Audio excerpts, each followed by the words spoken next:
Welcome to the Blue House, right here. This is Culverhouse Gardens in Streatham, and this is one of my favourite houses ever. Let me show you why. It's rare I get this excited by houses that come on the market because I've seen so many, but this one is on a gorgeous street in Streatham, and it has so much character. You can almost taste the history when you walk through the door. Some of the features that still remain here are amazing. Like, don't get me wrong, it is dated and you want to go in probably and do a lot of stuff in here, but it's actually livable at the moment, so you potentially could do it as you go along, and the potential is just through the roof. Literally, not only could you go into the loft and do a rear extension, but just bringing this place back alive would be a real labor of love. It's a detached house. It was, I think, the show home when all these were getting built in like the 1920s, 1930s. So this one was one of the only detached on the street.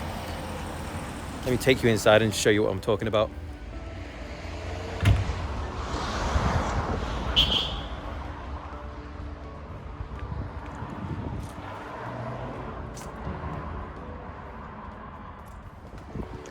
Okay, we're entering the house now with this gorgeous blue door. I really would keep blue if I moved here. I think it really sets it apart from the other houses on the street, and obviously being detached as well. I mean, you really want to make that statement. So walking in, you have this giant, really wide hallway, which is great. You know, no worries if you've got prams, no worries if you've got loads of people kicking off shoes, and the family, you know, really making the most of the property. It's dated, the house. It is. Throughout the entire place, it probably was last renovated in the 80s. But whoever's lived here, you can really tell took care of it. I mean, look at these stairs. You probably can't even get carpet like that anymore.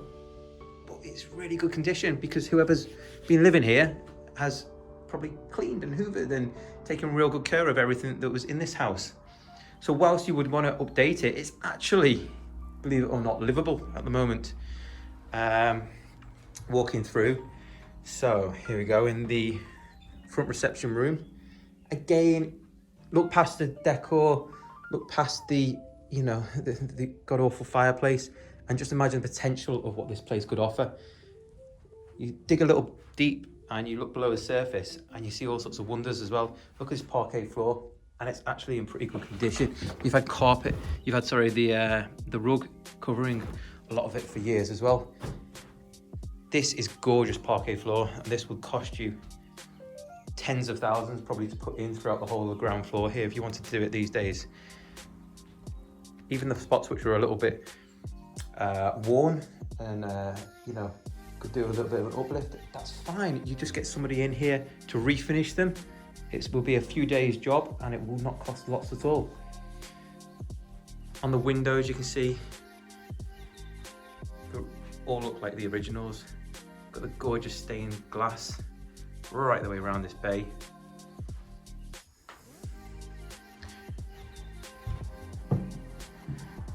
And there in the front door again, you've got the stained glass.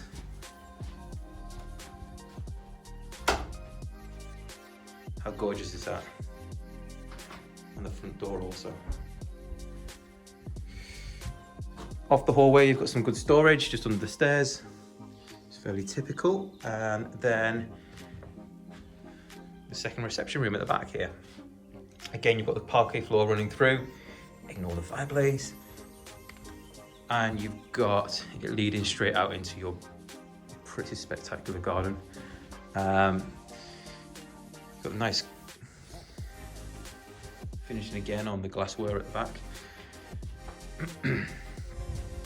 And this room is, I mean, this would be a good size reception room in anyone else's house. The only thing here is that the front reception room is so much better. So I would use this as a dining, or maybe you knock through and you have the kitchen sort of combined with that back room, and you have the big open plan that everyone looks for. You know, without even having to do an extension here, you could have that lovely open plan feel. With the extension, obviously, it would be even better. Kitchen. So at the moment, again, dated kitchen, but very usable probably. You know, I've not tested everything, but it doesn't look like you know, there's certainly not mold or big cracks anywhere or anything like that. So good size. You've got room enough for the table, which is nice. And Again, a little bit of storage just behind where we're standing. The kitchen will also lead out into the garden, which we'll go and see in just a second. But before we sort of explore too much into the garden, let me just whiz you around and show you the back of the house. So, as you can see, there she is. Fully detached, neither side is joined on. Down the left here, we have side access as well, so you can get out to the front very easily, which you're kind of going to need to do when you've got a garden this nice. I dare say you're going to do a lot of work out here over the years. And essentially what you could do is a 6-meter extension from this back wall, pulling the house all the way out to probably where we're standing now. That would be a monster extension. And I mean, God, what would you add on to there? Probably 40 square meters to the property. And that would all be your awesome living, dining, entertaining, kids doing their homework, everyone sitting down and eating at night area.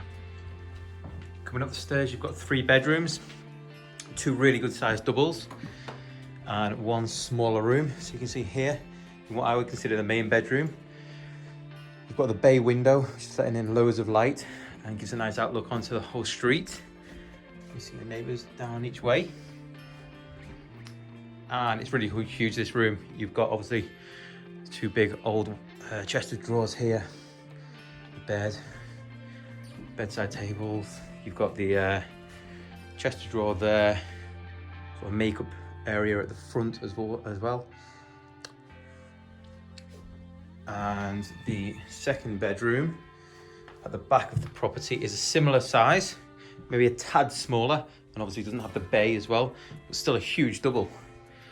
If you can get a bit of perspective, you've got a load of furniture in here again. Double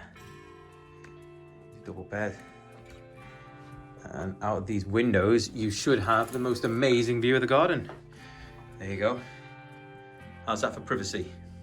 Not only have you got the world's biggest garden, you also got the world's biggest tree blocking anyone out. It's not a very sunny day today, but obviously, again, you can just imagine the amount of light that's going to be coming into this room, given how big this window is. You know, it's literally almost the full length of the room. Okay.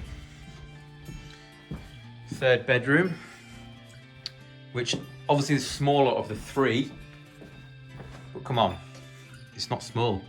There's space enough for a single bed here. I dare say you could get a small double or a 3/4 in. You've got obviously chest of drawers, wardrobe, whatever this is here, another piece of furniture. You know, this would be absolutely ideal for an office, kids room, guest room, what have you. In the hallway, you've got this big open landing, which is amazing. It brings in the light from each of the, we've got 5 windows off it here. And also, you know, a lot of places you like a wrap room when you're going down the hallways. Here, it feels airy, it feels like a grand detached house, which is what it is. You've got, because it's detached, you've got the window at the side here. Again, very nice, bringing in extra daylight to the hallway. And above us, you can see you've got the loft hatch coming off the hallway. That's quite cool. Because this hallway is so big, and obviously you've got the massive loft above this property, I would say you'd want to come in here and do a loft extension at some point. It would add so much value to the house, and obviously really make it a house that you can stay in for the next 20, 30, 40 years, as opposed to ever needing to upsize again. Really simply, what you'd do is you'd probably take out the cupboard in the corner here and run your stairs back through along the existing plan here, back into the loft. Upstairs, you could get like a massive master suite with the bathroom, etc. Family bathroom on this floor is in the absolute classic 1980s avocado. I mean, this is a hell of a suite. I bet it would cost a fortune when we did it. And just like the rest of the house, it's old, it's outdated, but it's actually been well maintained, you know, over the years. I dare say my bath won't look that good after all that time.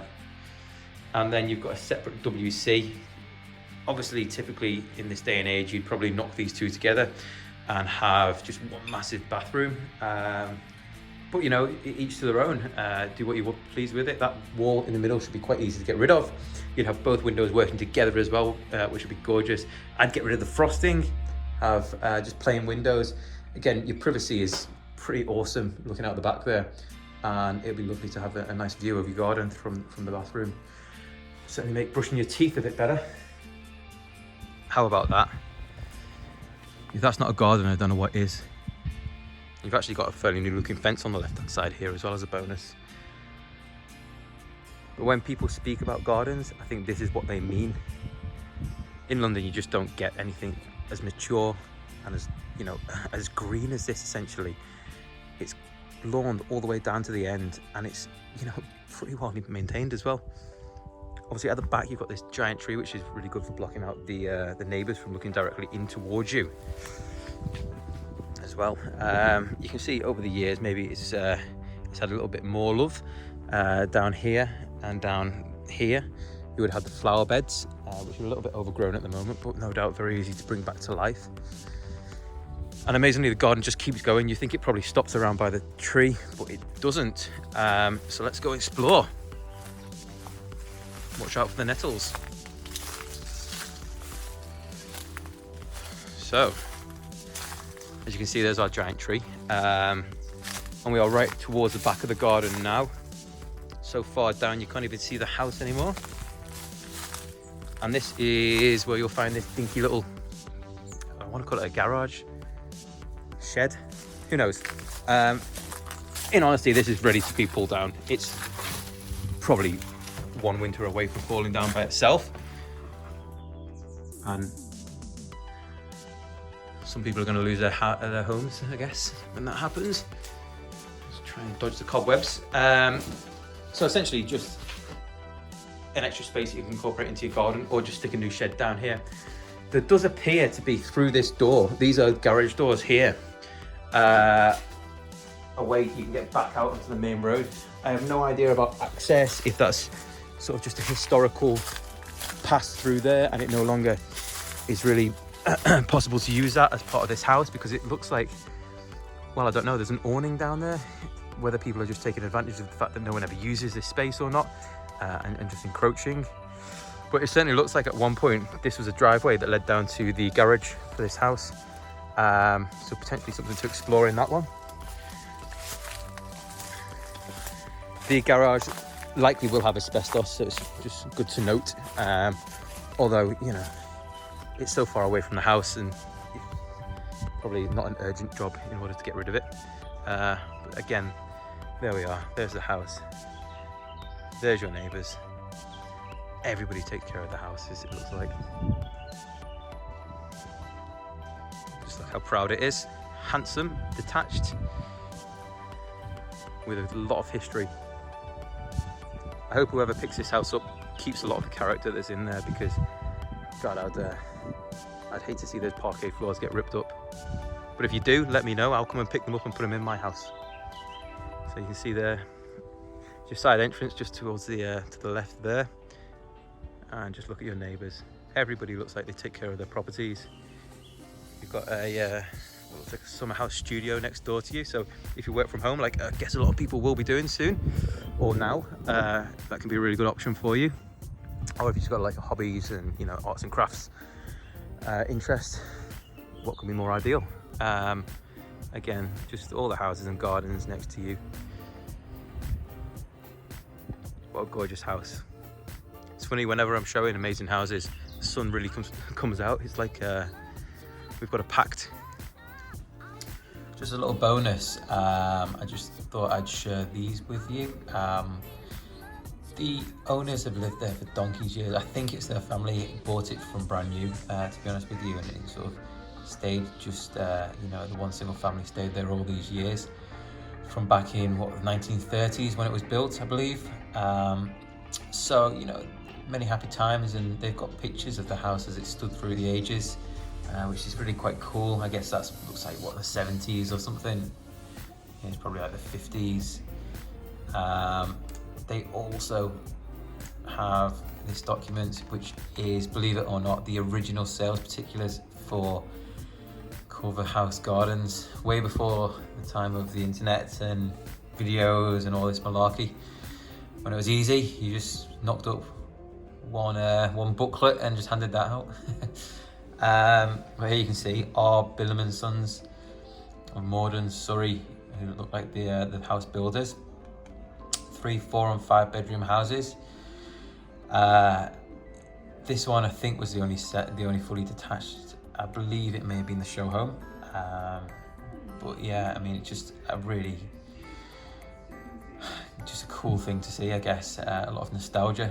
You can see that the houses were for sale for the princely sum of 1,150. Some random workings out going on the side here. I'm not quite sure what these are about. But you know, even some of the fittings and fixtures are labelled here. You know, coloured porcelain enamelled square bath enclosed with marble front and tile end. So you can see these houses were, you know, real quality builds when they were first put up. I think the bathroom and suite and all one may be the original. So of course, you know, whoever ends up buying the house, we're happy to share all these documents with you. Maybe you'll find a way to use them, hang them in the hallway or something like that over the years. And then just this last one is, I don't know, it was sort of a happy / sad day for these people. This was during the Blitz, 1940s. You can see here, September the 7th, 1940. Looks like, there we go, a group of young people, including my cousin and her older brother, who went on to serve in the RAF, are pictured here outside number 9 itself. Bombers hit the street, and it looks like they also took out someone's back garden here. Luckily, all the houses survived somehow, and you know, I think people were unhurt, but really cool to see. And obviously, just a little bit more history about the place. You know, it's sort of, you've got to have a good, well-built house to make it all the way through the Blitz. Where the red dot is marking our house itself. There you go, again you can see it. The detached one right here. Just something really cool I thought I'd share with you guys.